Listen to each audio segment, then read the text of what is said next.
স্বাধীনতা দিবসের রাতে এক নজিরবিহীন দুষ্কৃতী তাণ্ডবের সাক্ষী থাকলো আরজিকর হাসপাতাল এবং এই শহর। আরজিকরের ধুন্ধুমার কাণ্ড, পুলিশের ব্যারিকেড ভেঙে ভিতরে ঢুকে যায় দুষ্কৃতীরা। এমার্জেন্সির গেট ভাঙার চেষ্টা দুষ্কৃতীদের, পড়ুয়াদের ধর্ণা মঞ্চেও ভাঙচুর চালায় দুষ্কৃতীরা। দুষ্কৃতীদের বেরিয়ে যেতে অনুরোধ জানায় পড়ুয়ারা।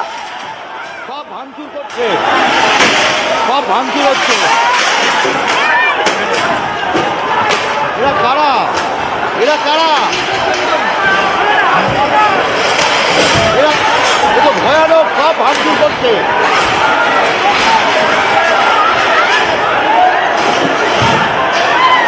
হঠাৎ করেই একদল ভেতরে ঢুকে তারা নির্বিচারে ভাঙচুর চালাচ্ছে এবং পুরো অবস্থান মঞ্চ ভেঙে দিচ্ছে।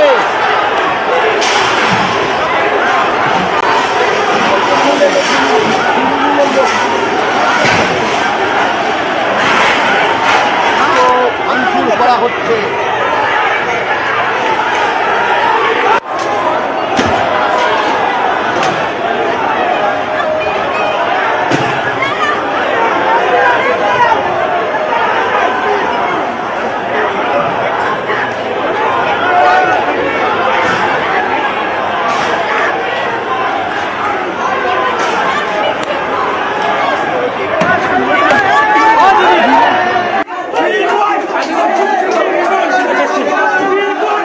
মধ্যরাতে যখন কলকাতা শহর জুড়ে গোটা বাংলায় মেয়েদের রাত দখলের কর্মসূচি চলছিল, তখনই হঠাৎ তাণ্ডব চালানো হলো আরজিকর মেডিকেল কলেজ হাসপাতালে। এবং সেই তাণ্ডব কোন পর্যায়ের সেই ছবিটা দেখছেন।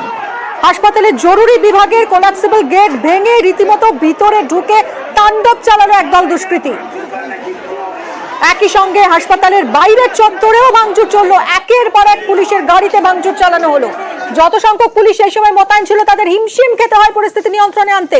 কিছুক্ষণের মধ্যে বিশাল সংখ্যক পুলিশ বাহিনী আসে, র্যাফ আসে, কাঁদানে গ্যাসের শেল ফাটানো হয় পরিস্থিতি নিয়ন্ত্রণে আনতে। ঘন্টা দুয়েক সময় লেগেছে পরিস্থিতি পুরোপুরি শান্ত করতে। আর সেই ধ্বংসলীলার চিহ্ন দেখুন এখনো ছড়িয়ে ছিটিয়ে রয়েছে সর্বত্র।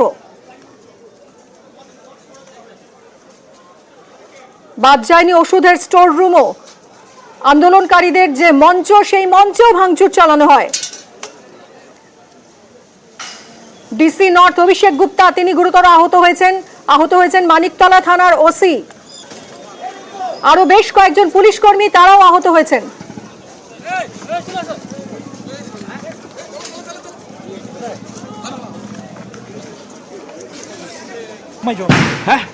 এই পরিস্থিতি সামাল দেওয়া মুশকিল। না, we are handling properly, don't worry. কি ঘটলো sir? All hooligans, ruckus, troublemongers, they are killing the normal students. আপনার রক্ত বেরোচ্ছে। So what? This is part of my job. Hooligans, they are betting police. They are trying. মহিলাদের movement ছিল। All hooligans. মহিলাদের movement সেখানে They are trying to kill the normal patients, the helpless and hapless patient people, the normal students being beaten up by them. কারা হতে পারে? তারপরে কি এমন হলো যে এখানে আপনি হুলিগানস We are বলছিলেন। handling the situation. আপনি হুলিগানস বলছিলেন। Absolutely. If they do it right this way, আপনি কি বলবেন তাদেরকে? Supporters, normal agitators বলবেন তাদেরকে? না তাতে guns, যে the dacoits, যে the killers, normal স্টুডেন্টদের মারছে। এমার্জেন্সিতে ঢুকে সাধারণ যে পড়ে আছে লোকটা তাকে ফেলে দিচ্ছে। মনে করছেন এরা সাপোর্টার? এরা কারা? এইটাই এই মুহূর্তে সব থেকে বড় প্রশ্ন।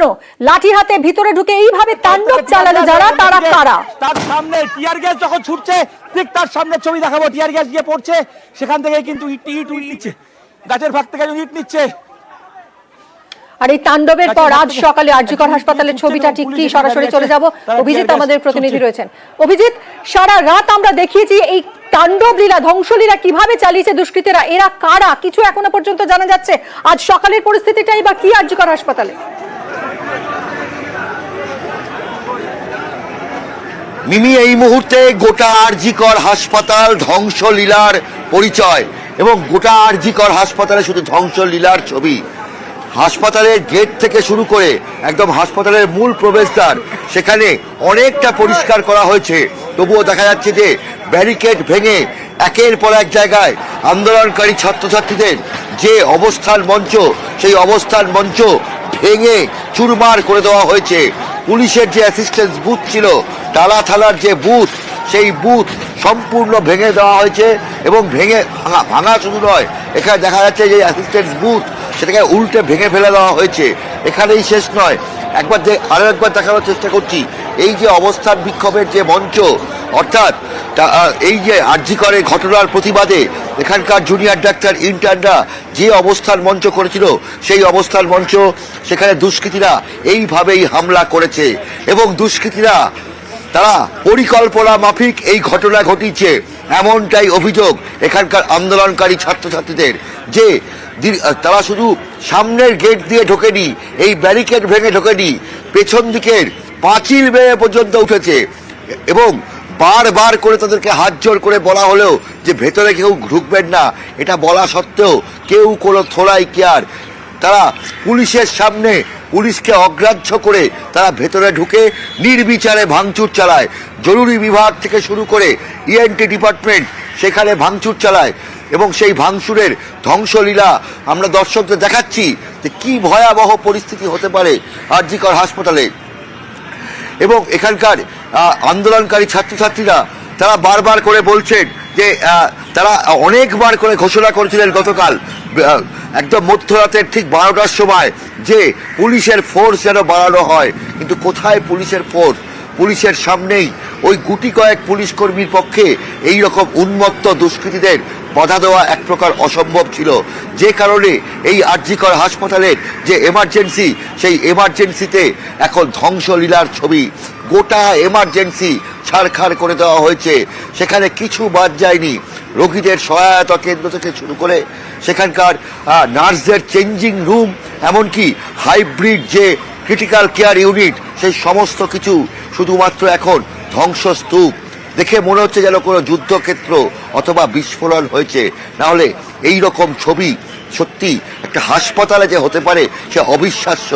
এবং এই দুষ্কৃতীরা তারা পরিকল্পনা মাফিক করেছে এবং যে কারণে আরজি করে ছাত্রছাত্রীরা দেখতে পাচ্ছেন তারা অনড়, তারা তাদের আন্দোলন চালিয়ে যাবেন। তারা বলছেন এই ঘটনা বরদাস্ত করা যায় না, এই ঘটনা বরদাস্ত করা যায় না, তারা আন্দোলন চালিয়ে যাবেন। যেভাবে এইরকম একটা ভয়াবহ নক্কারজনক ঘটনা হয়েছে তার প্রতিবাদে তারা আগামী সময়েও একসাথে লড়াই চালিয়ে যাবেন এবং তাদের বক্তব্য যে যেভাবে এই ঘটনা ঘটেছে সেই ঘটনাকে প্রতিবাদ করতে হবে। এবং আমরা রাত থেকেই দেখতে পেয়েছি যে সমাজ মাধ্যমে এই আরজি করের প্রাক্তন ছাত্রছাত্রী থেকে শুরু করে বিভিন্ন বর্ষিয়ান চিকিৎসকরা, বিভিন্ন চিকিৎসক সংগঠনগুলি তারা প্রত্যেকে প্রতিবাদে মুখর হয়েছেন। তাদের বক্তব্য যে এই ঘটনা পরিকল্পিতভাবে হামলা করা হয়েছে যাতে এই আন্দোলনকে কালিমালিপ্ত করা যায়, তবে সেই প্রচেষ্টা সফল হবে না। এখানে যেভাবে ছাত্রছাত্রীরা ন্যায্য দাবিতে আন্দোলন করছেন এবং এই আরজি করের যে আন্দোলনকারী ইন্টার্ন জুনিয়র ডাক্তাররা যে আন্দোলন চালাচ্ছেন, তাদের যে দাবি সেই দাবি পূরণ না হওয়া পর্যন্ত এই আন্দোলন চলবে, সেই হুঁশিয়ারও দিয়ে রেখেছেন। মিমি। অভিজিৎ, অনেক ধন্যবাদ। সকালের ছবিটা যেরকম দেখা যাচ্ছে আরজি কর হাসপাতালে প্রচুর পুলিশ মোতায়েন রয়েছে এই মুহূর্তে এবং চারপাশে যেরকম ধ্বংসলীলার চিহ্ন ছড়িয়ে ছিটিয়ে রয়েছে, তার মধ্যে থেকেই স্বাভাবিক হওয়ার চেষ্টা করছে ধীরে ধীরে আরজি কর হাসপাতাল। আমরা এই খবর দফায় দফায় আপনাদের সামনে আনবো, প্রত্যেক মুহূর্তের ছবি তুলে ধরবো।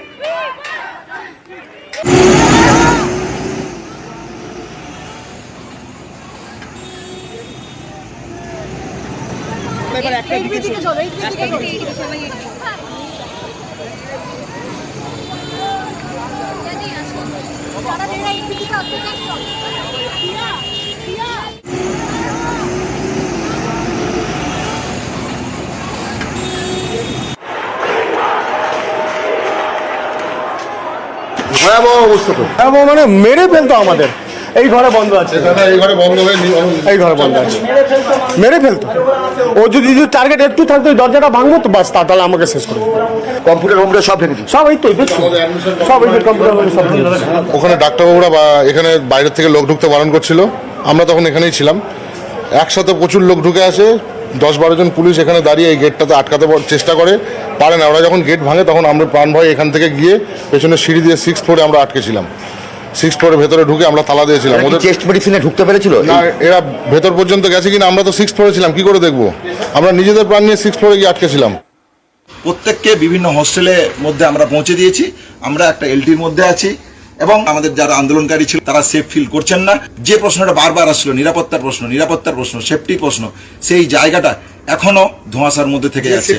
আমরা পরিষ্কার কথা বলতে চাই, যে সেফটির জন্য এই আন্দোলন, সেই সেফটির প্রসঙ্গ কোথায়? তারপরেও আমরা বলে যাচ্ছি যে আন্দোলন আমাদের শান্তিপূর্ণ উপায়ে যেভাবে চলছিল চলবে।